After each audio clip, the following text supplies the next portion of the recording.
Okay, there are 5 different fingerings for the pentatonic scale. I'm going to play these in A minor for the time being.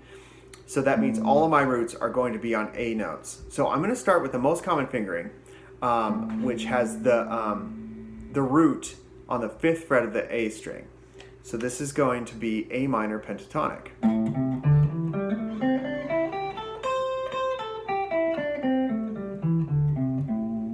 Now, the next position of the pentatonic, we're going to start on the root. So even though the next fingering, the lowest pitch is here on a C note, we're going to start with our root because we want to train our fingers and our ear where home base is within each of these fingering positions. So A minor in the next position, the root's going to be on the D string here on the 7th fret, and it's going to look like this. We're going to shift.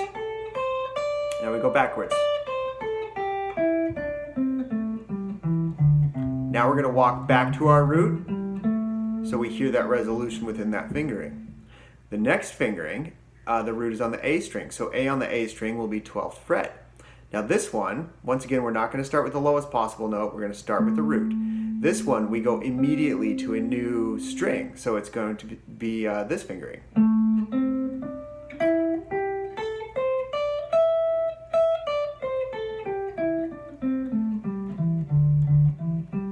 I'm returning back to my root.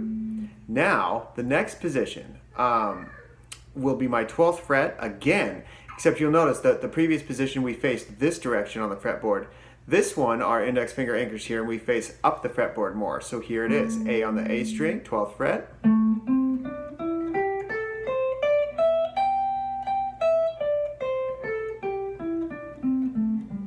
Return to my root.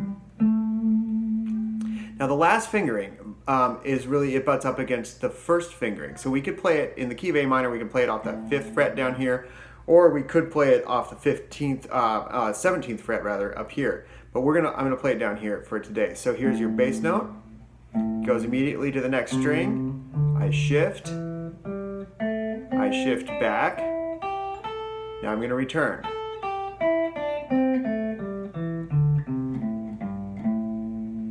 There are your 5 positions of the pentatonic scale. Always practice starting and ending on your roots to train your hands and your ear to train them on those root note anchor points. So